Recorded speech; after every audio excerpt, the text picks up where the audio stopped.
Hello and welcome to the American Cinema Foundation Movie Podcast. I am your host Titus, and today I'm joined again by my good friend Flagg Taylor for a discussion of Clint Eastwood's Unforgiven, the 1992 Western which won him his first Oscar recognition. He actually won 2 awards as director and producer. The movie seems somehow to cap the era of the Western, which had been a sort of dying genre for decades at that point. It's a story about the origin of law in America. It's a very sad Western. It's grim, it's dark, and almost unrelieved by action. But at the same time, it's a movie set on the 4th of July, about, in a sense, the 4th of July, about law in America and independence. So Flagg, thanks for joining me. Give me your own thoughts on Unforgiven. Sure. As you said, it revolves around this character played by Clint Eastwood named William Money. We learn that he is a kind of reformed criminal. He was once a very skilled gunfighter and used that skill for evil purposes. But we learn that he had given up his sinful ways because of his love for his wife. Once we come upon the scene in the film, his wife has been dead for 2 years. She died of smallpox, and he's now raising his 2 children alone and trying to live and prosper as a farmer. And it becomes quite obvious that he is not very good at being a farmer. The action of the plot begins, however, in a little town in Wyoming called Big Whiskey. It begins as we see one cowboy cutting the face of a prostitute. He's viciously attacking her with a knife. Her name is Delilah. The prostitutes are angered by this, and they are eager for the cowboys to be punished.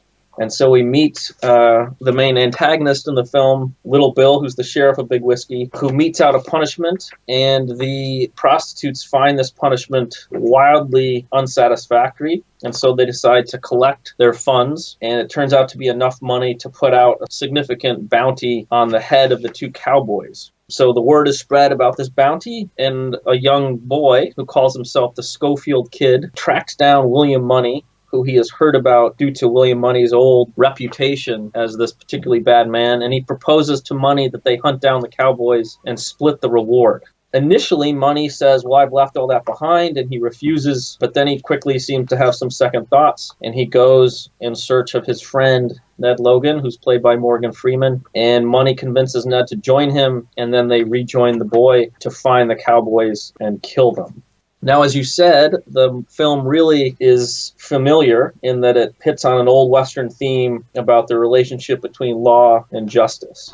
In the West, of course, there's no such thing as settled law and custom. And so in most of these Westerns, you see something that's very close to a state of nature, where people have to take responsibility for protecting their own rights to life and liberty. I guess you can say that the main antagonist in the film, Little Bill, who's played by Gene Hackman, he's the sheriff of the town of Big Whiskey. He has discovered a way to bring order to the community, and I guess you could say it's a kind of a perfect Hobbesian solution. He and his deputies, I guess you could say, collectively are declared the sovereign, and they are wholly devoted to bringing about peace and order. And the main means through which they bring about this order is a prohibition on all firearms within the city limits of Big Whiskey. And I think initially the film wants to show you to be dissatisfied with the kind of peace and order that has been imposed on Big Whiskey. I mean, obviously, there's no reason to think that Little Bill isn't the sheriff. I think he's a duly authorized officer of the law. But somehow we are made to think that his solution, this Hobbesian solution, isn't quite right. And I suppose that comes out in the punishment that he metes out to the cowboys. Initially, he just wants to whip them. And then when Skinny, who is the brothel owner, says, well, that doesn't really help me because you've disfigured this prostitute who brought me a lot of money, he then says, okay, well, I'll force the cowboys to give you a few horses. And so I think initially we are made to react fairly negatively and take the side of the prostitutes. And so we certainly are not, at the beginning of the film, I think, on the side of law and justice as it is imposed by Little Bill. However, it's also true that we're not quite on the side, I guess, of Money and this Schofield Kid, because we are made aware fairly quickly that William Money's past is, in fact, pretty ugly. He was a nasty piece of work, and the Schofield Kid is a kind of naive, half-blind person who has no idea really what he's getting into. And so we're also made to think, well, are these really the people who are capable of bringing about justice? The beginning of the film is a little bit unsettling. We're clearly dissatisfied with lots of different characters and dissatisfied with the potential solutions to this problem of justice. Yes, you're right that you start with these characters that are strangely intended to throw you off balance. Little Bill doesn't seem to be the name of Leviathan, but that's who he is. He has achieved what today would be the liberal progressive utopia, absolute gun control, except for the authorities. And the story seems to bear out some of the conservative criticism that you can't say the federal government is crazy, racist, evil, and at the same time wish that only the federal government would have absolute control of violence. And so that's what we see with Little Bill. He has pacified Big Whiskey, which is a junction town. There's a train station there, and that's the only reason this place exists. He thinks that you can decide the worth of human dignity because of this authority he has to bring peace to life. And so if the whore is thought of as a piece of property, then there can be restitution made in relationship to the worth of her work. And you'd think that treating women as whores is itself degrading, but it's also worth considering how degrading it is to reduce people to the worth of their work. Yeah. And that's the calculus that Little Bill makes. You can get so many horses, and so as the owner of this contract, you'll be fine. And as for the person herself, Delilah, there's a strange name. She's not really apparently a citizen or a dignified human being with a claim to justice. Justice is only related to property here, the property of which her boss was deprived. And this is where you begin to see that legal as Little Bill is, and successful as he has been in pacifying the place, you have very serious problems with maintaining human dignity when once you have accepted Leviathan. Right. And this leads, of all things you've never seen in a Western, much less a tragic one, to a revolution of the whores. The outcasts, the people who are not even considered citizens or real human beings, they are the ones who stir up the question of justice. They put a bounty on the heads of the men who hurt that girl Delilah, who cut her face. She's called Delilah because Delilah famously cut Samson's hair. She unmanned the manliest man in the Old Testament. Right. And this is related to her own crime. She laughed at a cowboy because he was not particularly impressive as a man. And he didn't take it lightly. And so there you see why Little Bill is doing what he's doing. Men are violent creatures and they can quickly turn into monsters if they are insulted. And you cannot have the rule of judges like any self-appointed Samson. You need the law. Little Bill is right as far as that goes, and you're also right that what we hear about Bill Money, that he's a murderer of the worst kind, that's exactly why Little Bill is doing what he's doing.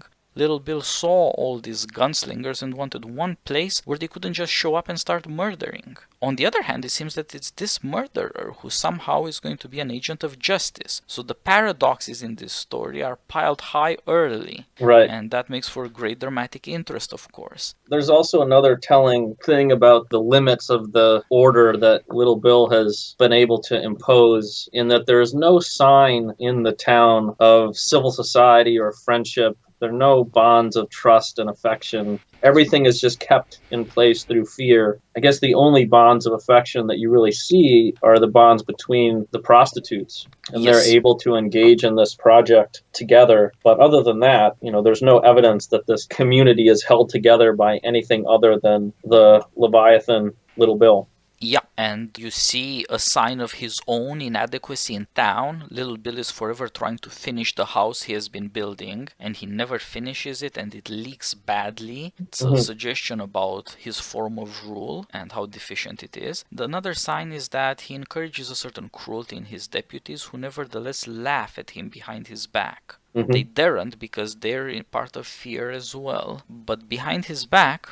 And so to round out the Hobbesian version, just like Little Bill is a deficient Leviathan, his antagonists, Bill Money and this Schofield kid, say something about what's wrong with him. First of all, Bill Money was part of the chaos that made life, as Hobbes tells us, solitary, poor, nasty, brutish, and short. And nevertheless, he himself has outlived it. He was supposed to be long dead, not to end up an old man. apparently if you live by the gun, you mightn't die by the gun. Mm-hmm. The criticism of manly violence and what would ultimately say be military aristocracy is not fully right, the film intimates. But on the other hand, you have the Schofield kid, who is exactly Hobbes' picture of vainglory. He can't see the world straight, but he thinks the world of himself. He's so full of himself, he's willing to go kill a man to prove the reputation he has given himself as a killer of men. His paradox is that he's a self-fulfilling prophecy, and that's what destroys him. That's a weird way to think, but it makes sense. He too has heard the stories about gunslingers, and he has realized that they are the only people who are not living in fear.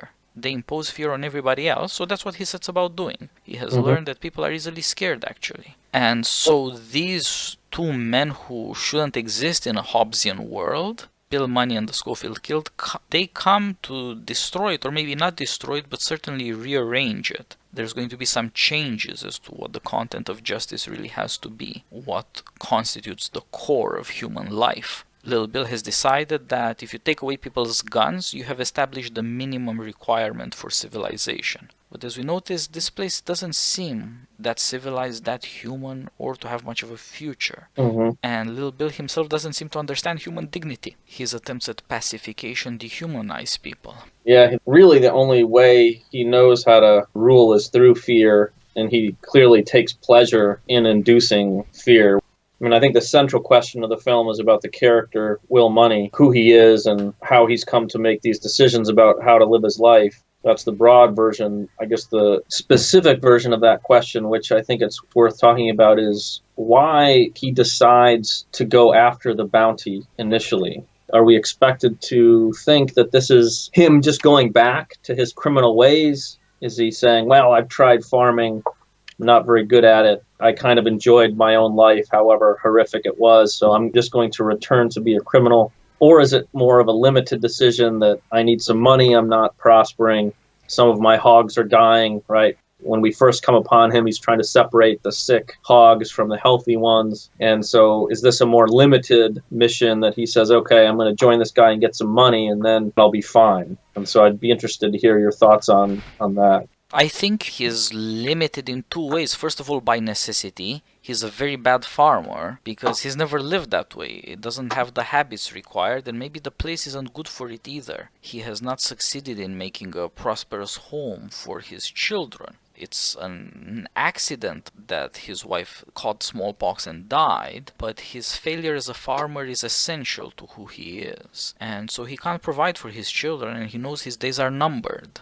This seems to be a very important thing that spurs him on. Even this venture with the pigs, they're dying on him. And the other thing that limits his options is a certain desire for justice. The story of what happened to the prostitute, Delilah, keeps getting embellished. First by the Schofield kid, then by himself when he retells it to Ned. She gets mutilated worse and worse because it takes worse and worse mutilations, fictional, to persuade people of the justice of the enterprise. People have to be made to believe in it. People have to be sold on the idea. Neither Bill Money nor especially his friend Ned really want to do this. And their reluctance is overcome by a horror story. This is supposed to appeal to their outrage that such an injustice had been done, and therefore to ease their conscience about killing for money. Now that by itself shows how much these people have changed. They used to kill for money or fun without any prompting. Right. I think you can also add to that, it used to be the case, he was usually, if not always, pretty drunk when he did this. But I'm fairly certain that we can describe him as not being at all drunk in any sense. Yeah, he's stone cold sober throughout the action of the movie. He's doing this with eyes open. And he's also a prototype of the reformed American. He always insists that his wife changed him. She made him see the error of his ways and that he's a different man now. He doesn't drink, he doesn't curse, he doesn't let his children curse, he doesn't want any sign of evil or impropriety around him. He's fastidious about it. And it makes you wonder just how honest is that. He also talks about his nightmares, where the evil things he has done return to haunt him. Clearly his past is still part of him somehow, but it's not clear in what way. He's obviously serious about being reformed. He doesn't give in to temptations, and he wants justice to justify his killing.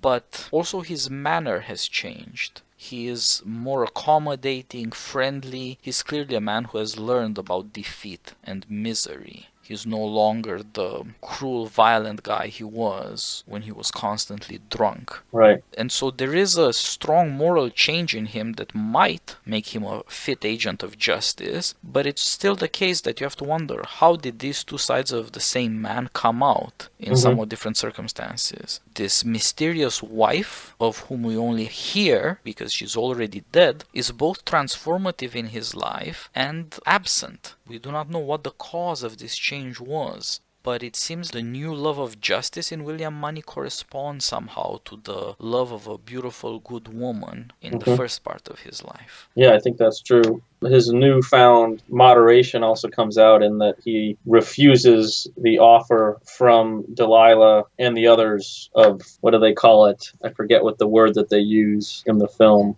Yeah, they can have sex for free with the prostitutes, drawing on the money they're supposed to earn by killing.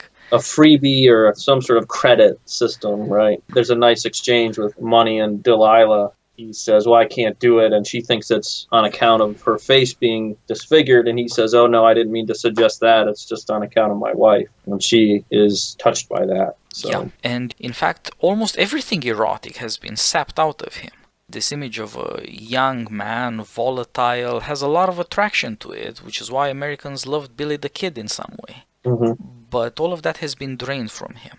There's no more alcohol, there's only nightmares, there's no more sex, even his wife is dead. He's well and truly an old man, but at the same time he has somehow become more ancient.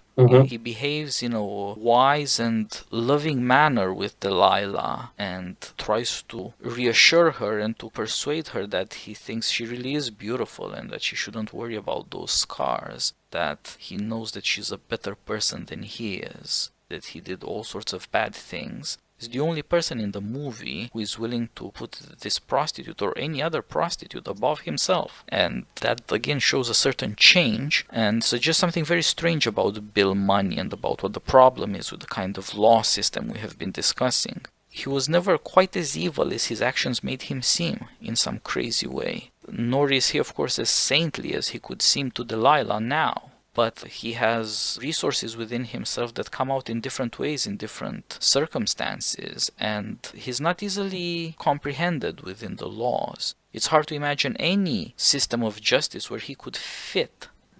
Some would let him get away with too much, some would damn him, even unnecessarily, but he's a man of great paradoxes, and the movie uses all of Clint Eastwood's star power to persuade you that he's not reducible to a drunken criminal or to a man of providential justice. Right. I guess this is one of the other main themes of the film that isn't attached to any particular character, because all of them have to be confronted with this question about what it really means to kill a person. What is it that makes someone willing to kill a person or make it possible for someone to kill another human being? The most famous line from the film comes from Money near the end when he says, it's a hell of a thing killing a man. But this theme comes out in the other characters too. The Schofield kid who has boasted that he's killed 5 people already, we learn that as a lie. And after he kills the second cowboy, he just realizes he did not anticipate what that experience would be like. And he says, I'm done, I'm out. Ned Logan realizes after the initial clash with the first cowboy that this game isn't for him anymore. And I think it has something to do with the same thing, that he can't quite face killing another human being. And then, of course, there's the scene with Little Bill and the writer Beauchamp, the biographer, where Little Bill makes a point of how difficult it is to hold the gun and pull the trigger at someone. So just that act, I think, is quite difficult. And I guess I would say Money seems to be the only person, ironically, who can comprehend what it means to do such a thing, which is an odd thing for someone who, from what we know about his past, clearly used to treat human life in a kind of cavalier way. Yeah, that's right. So this question of taking a life is, of course, constitutive to justice. Any regime has to play God in this way to decide who lives and who dies in some circumstances. at some point or another, the use of force will become inevitable, and it's a question about what justifies it and how you can constitute an authority that is both justified and efficient. Bill Money is the only guy who kills stone cold sober on purpose and for reasons that seem to him fairly good and would seem to us fairly good too, although perhaps not as convincing. And so he's obviously overcome the natural reluctance we have to do violence. And this is very important for the question of power. Little Bill does violence twice, but he's a torturer rather than a murderer. And obviously his interest in violence is scaring the daylights out of other people, not primarily criminals, but honest citizens. He loves to shock people by his willingness to perpetrate violence, by his superiority to them in that he does easily what they find forbidden and forbidding.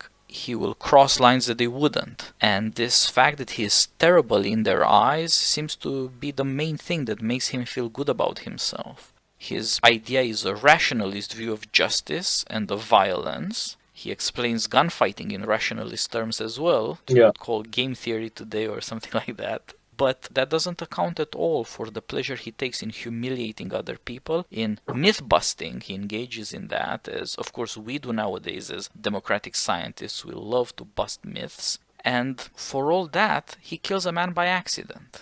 He ends up killing Ned and thus bringing wrath on his town without intending it. Turns out he's not in control in the way that he claimed he was. Yeah, and the contrast with Money is clear, too, in the scene where they initially come upon the cowboys as they're trying to rope a calf. Ned starts to try to kill the cowboy but can't, and Money takes over. And after a few misses, Money hits him. But after he hits him, you have that interesting scene where the cowboy who was shot wants water, and none of his friends are willing to try to give him water. And so Money shouts, I'm not going to shoot you. Give the poor guy some water. And so Money is not on any kind of vengeful rampage, right? He doesn't take pleasure in this like Little Bill does. So much so that he announces to them that I've done what I came to do. Go give the guy a canteen so he can die in relative peace.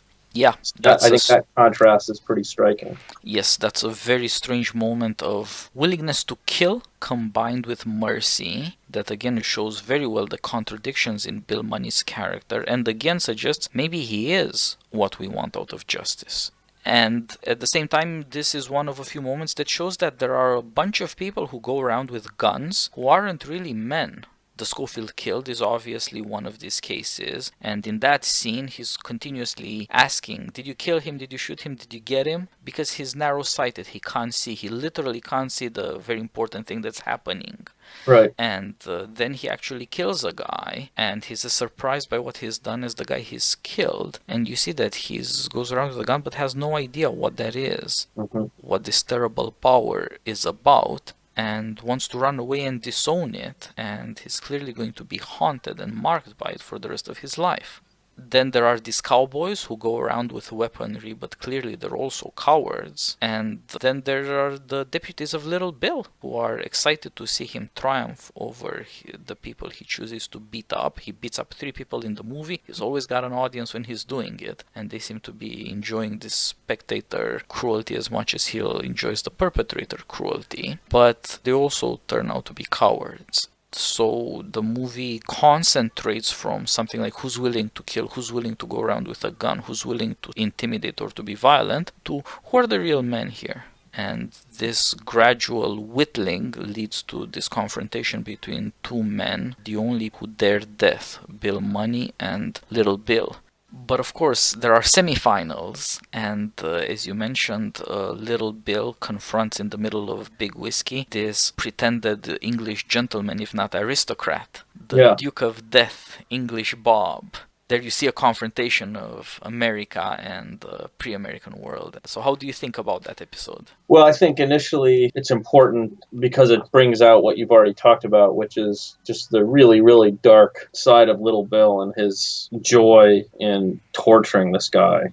There's no sense that English Bob be given the opportunity to defend himself. I mean, it's really just There are 6 guns trained on this guy's head. They disarm him, and then Little Bill just kicks the living you-know-what out of him. Maybe not within death, but quite badly. And he takes joy in it, and he takes joy in putting him in the lockup and talking about his cowardice to the writer's face. If we weren't already dissatisfied by the kind of order that is placed in Big Whiskey and the kind of man that Little Bill is, we are at that point. But I also think that there are some conversations on the train coming into town that are important. This is right after President Garfield is assassinated, and English Bob says, well, this is why you need a king, a monarch, right? You need reverence and awe. People in England would not dare assassinate a king, and you poor saps in America have a president, so of course you're going to have violence run amok.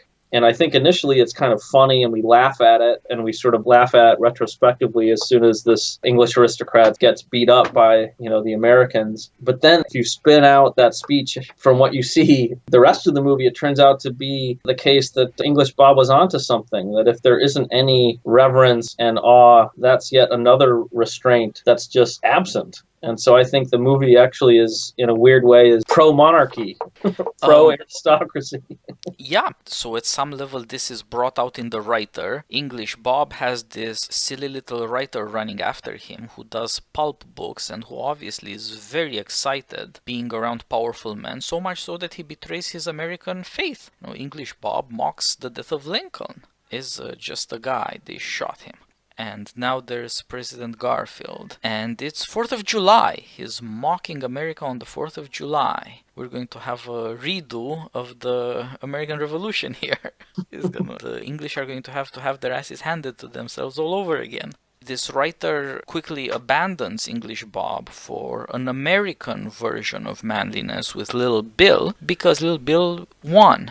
There you see something that's dangerous in action movies and this kind of storytelling that's been with us since Homer and is now a virtual reality computer game waiting to happen. The worship of success and this strange attraction to the power of evil.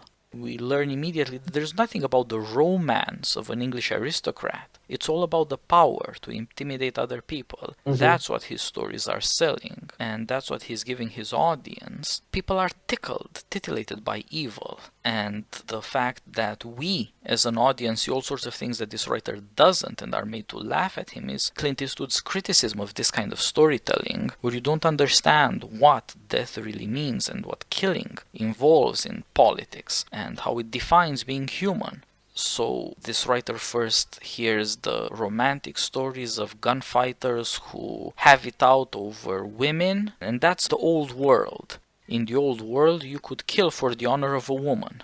It's what Vronsky wants to start a duel over in Tolstoy's Anna Karenina. It's what Achilles almost kills Agamemnon over in the Iliad, a woman. And so also here with the prostitute Delilah and in the stories about English Bob, who turns out not to have been a Homeric hero, but rather a traduced man. Mm-hmm. And he killed in a very despicable way, actually. He killed a defenseless man. And that's the Little Bill version of history, that the old world, the aristocratic world, was full of lies. They were neither competent warriors, nor were they honorable men. And this is what he seems to think justifies his cruelty and his contempt for human beings. Of course, he's also aware that there's the possibility that some of them really were hell on earth, that they weren't fake like English Bob. Mm-hmm, mm-hmm. Little Bill's idea that you don't really need reverence in politics, you don't really need sacred limits, is based on his rationalism of violence. Right. He's got the men, he's got the guns. But it turns out that there are things that you can do that lead people to violence and they don't care anymore.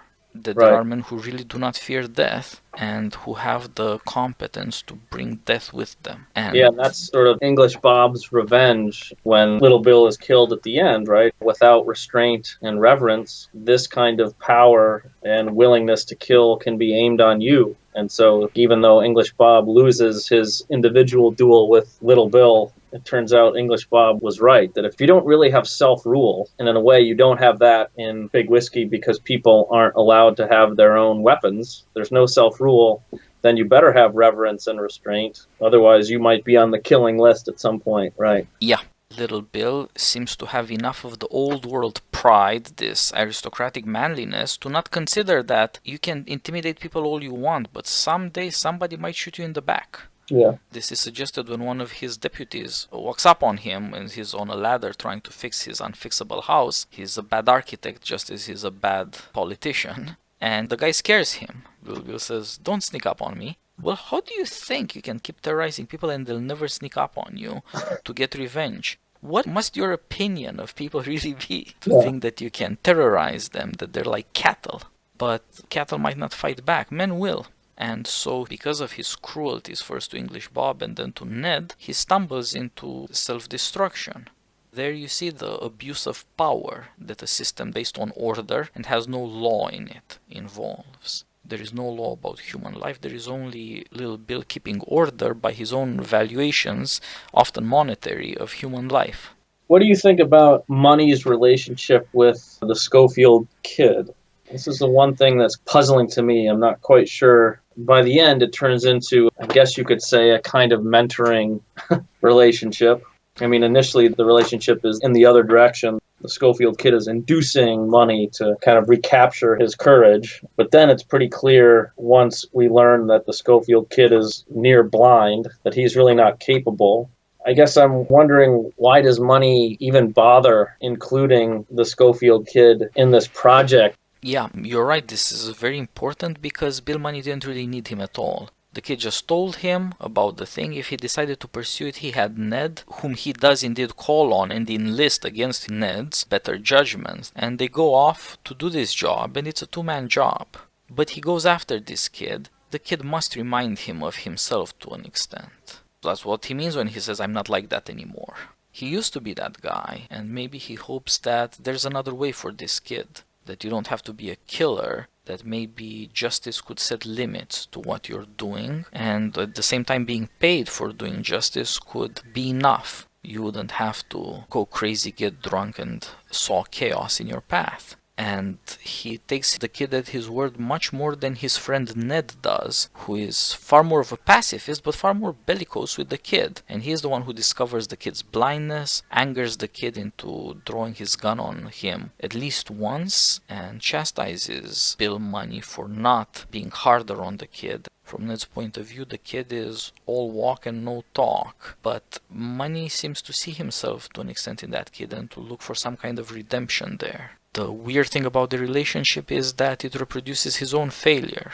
The kid can only learn the gravity of what he has done when it is too late, and he will be forever haunted by what he has done. Mm-hmm. And that doesn't affect the justice of the claim. Perhaps that cowboy needed killing for his violence and his impunity. That was the particular cowboy who actually inflicted the wounds on Delilah. Yes, exactly. It was the guy who was cruel, violent, thoughtless, and absolutely unrepentant. He paid the penalty because it was exacted under threat of violence. He had no understanding of what he had done. Perhaps he did need killing. And perhaps the kid who had never killed anybody and seems to have wanted to make his name could have done it for the right reasons and turned into a sheriff, which the West badly needed. But like Money in his youth, he was spirited, violent, and arrogant.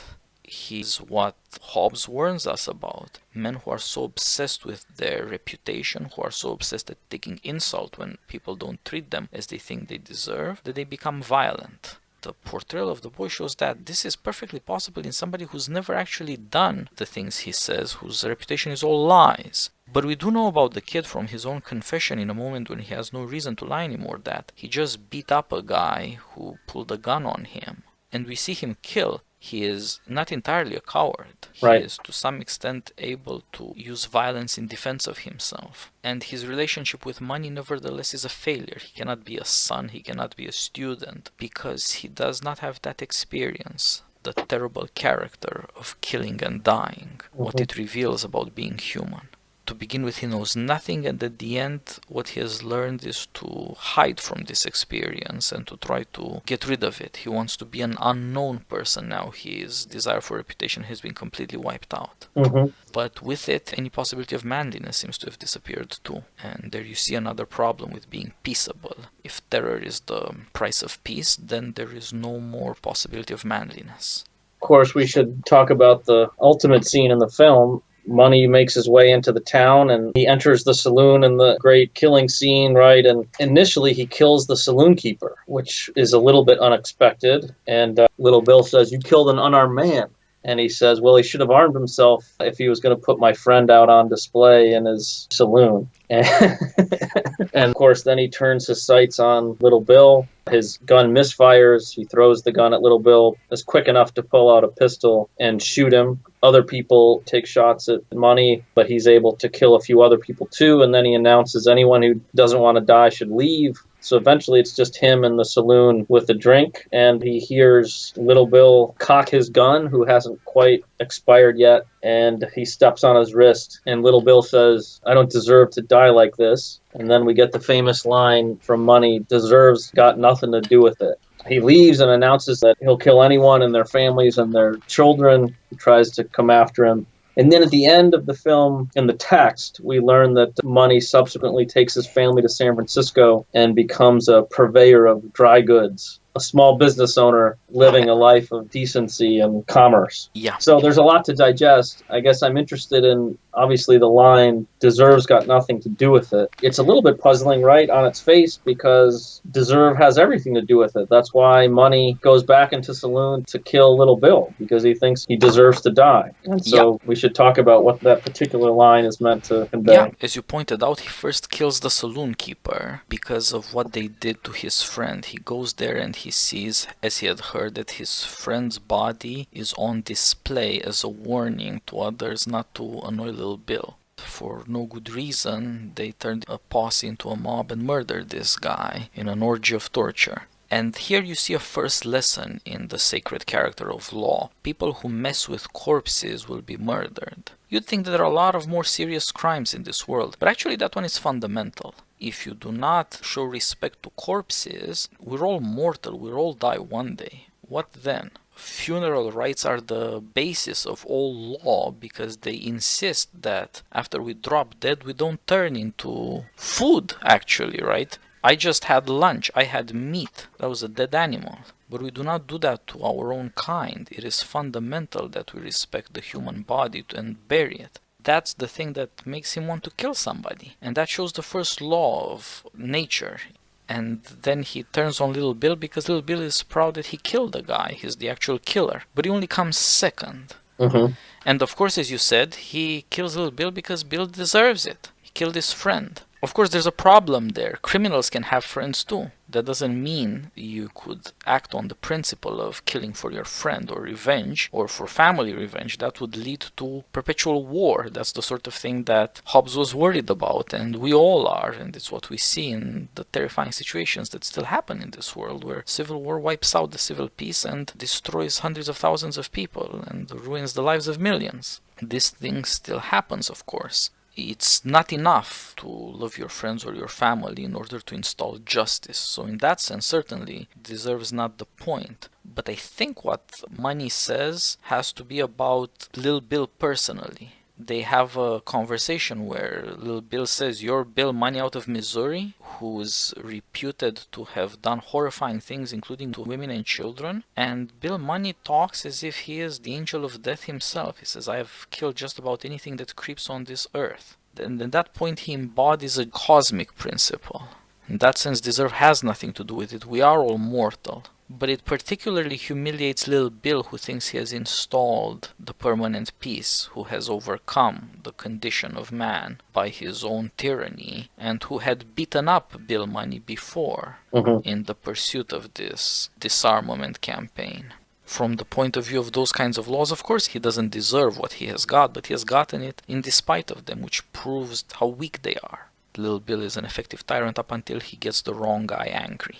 Is this line, "deserves got nothing to do with it," is he denying that he's an agent of justice? I don't think so. It's not as strong as it seems, except in the particular case of Little Bill. Just like his further assertion, like you said, as he gets out of there, he says, "If anybody tries to follow me or shoots at me, I'll kill him, I'll kill his family." This is what is implied in personal vendetta. You have to exterminate a family or a tribe or a nation to have safety, because otherwise their children will come and look for vengeance. And at the same time, he says nobody should ever cut up prostitutes or do anything like that again. There he makes himself seem like the agent of justice. The city has transgressed because they use a tyrant who is willing to trade on the humanity of these women. And they deserve what's coming to them for that. This is divine vengeance. That's too much. Both statements are too strong, if in opposite directions. In fact, Bill Money is not going to come back and enforce God's justice, just like in the other case, it's not true that he did it for no reason. But he does emphasize different things in different situations because little Bill believes too much in order, and this has made him a monster. And so he tells him this has got nothing to do with it, that you are ultimately in control of nothing, which in the case of little Bill is literally true. Of course, in Bill Money's case, it's not literally true. He has remarkable control over his life and those of others, as it turns out. But he also is aware, unlike little Bill, that luck matters a lot. It's just that it somehow dovetails with character. He says, I'm lucky, that's why I'm not dead. But then again, I've always been lucky when it comes to killing. Right. That's character. It's no longer luck. And in a way, too, there's a interesting mirroring of the importance of luck and kind of irrationality of justice. Both in the beginning text of the film at the end, we're reminded of the fact that the parents of Money's widow were just always perplexed that their daughter could have chosen to have this criminal as a husband, right? Yes. And so, erotic longing can fix itself on objects that don't make any sense, in the same way that killing and revenge can fix itself on objects that seem to be outside the bounds of what makes sense or what's proper.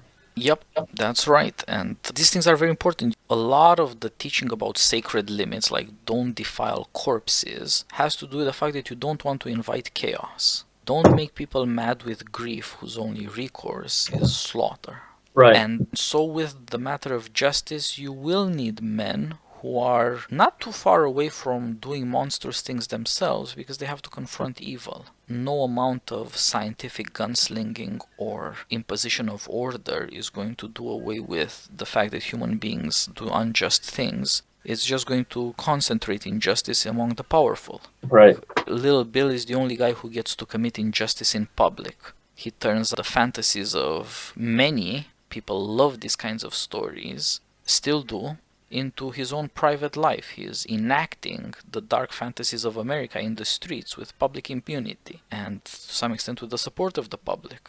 That's one way to turn order and authority to concentrate injustice and violence, which is way scarier than it first seems. You gradually get to see just how dark Little Bill is, and it takes even more to realize that he's doing it because of his times and his people. He's all-American in this. Just like you have the alternative of cruelty and murder that's non-American in English Bob, his antagonist. And he thinks that because he's beat the English, that makes him pure, as though there could be no other evil than people who are too proud. So that's one danger of rationalism. It will encourage certain kinds of cruelty and justify them at the same time. Respect for sacred limits depends on admitting that you can't control life and events. You want to set certain limits that everybody will accept because it's the only way to deal with the strong passions, the strong love and anger that lead us into catastrophe, but which are also required to install and to maintain justice. A world where people no longer feel the need to avenge their dead would pretty soon cease to be civilized, if it could be called civilized at all. Now it seems like we should all be forgiving. We should never wish ill on anyone, and perhaps we should always understand that circumstances put people in a bad situation, but the result of that practically would be to prefer criminals to their victims on principle.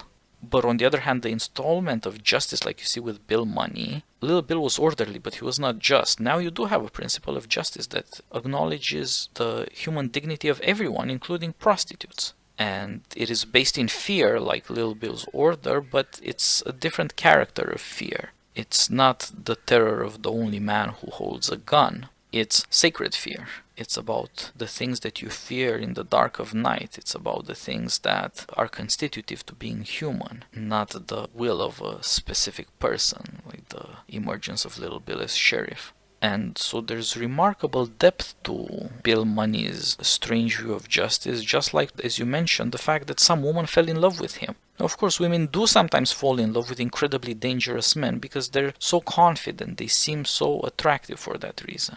They seem to be fearless when everybody else is obedient. They play the natural master, and they treat the rest of mankind as natural slaves. That can be very attractive.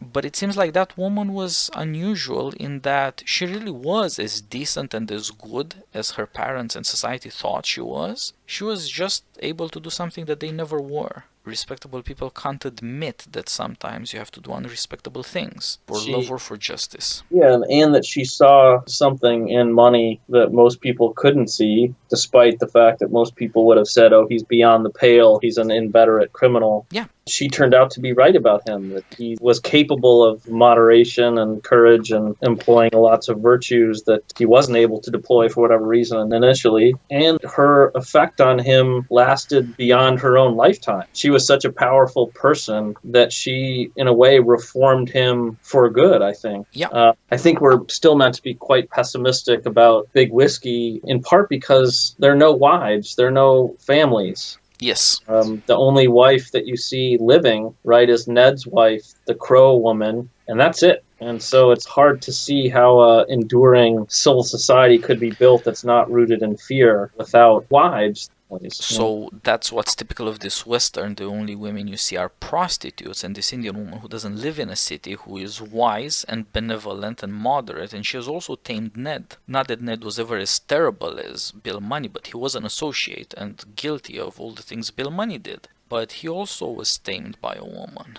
And that happened like with Bill Money outside the city. Civil society can't even conceive of this. Respectable people don't see their way to this stuff. And of course, it should never become a principle that, let's try and throw good women at terrible men. That is not what the movie is advertising.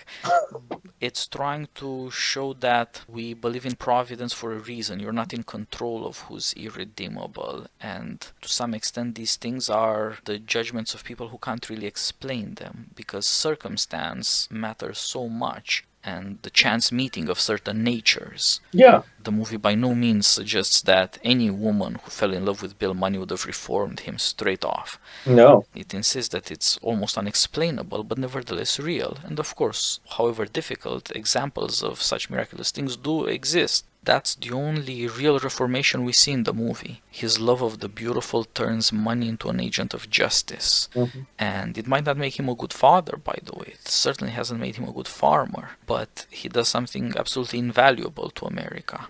On the other hand, the reformation of Big Whiskey, or the Wild West more broadly at the hands of Little Bill, is short-lived because of his peculiar failures. Everything that shows a bit of greatness in the character of Bill Money is absent, or the opposite in the character of Little Bill, who of course is also friendless, which says a lot about him. And it's not clear that Big Whiskey has any future at all.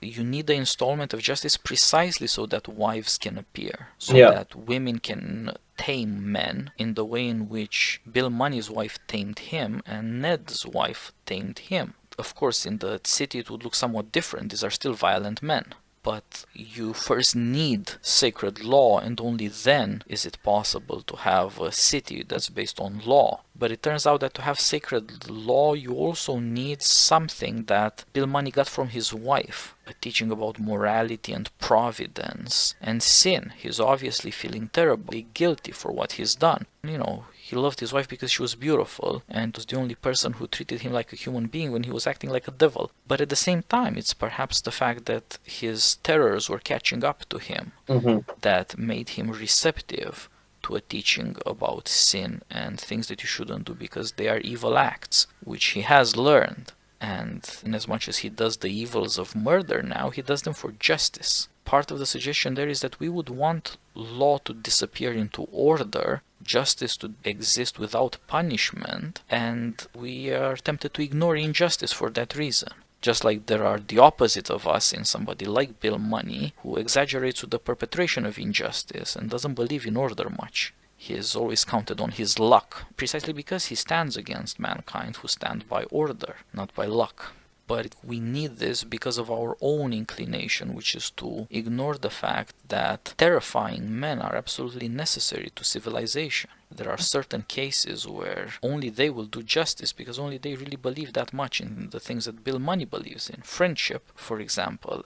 We start from ordinary decency, which causes us to be shocked at the crimes the cowboys commit against the prostitute. But we might be alright with a system of order that deals with such outrages even without any justice. Bill Money starts in a different place. He starts from friendship and from what he thinks he has learned from his wife, his new mildness, the principles of his reformation. These two starting points would seem to reveal that there is no public passion that serves justice. It is only from private motives that we move to establish justice in public, and in the case of Bill Money, it is only because his friend is under attack that he returns to Big Whiskey and rights the wrongs of Little Bill.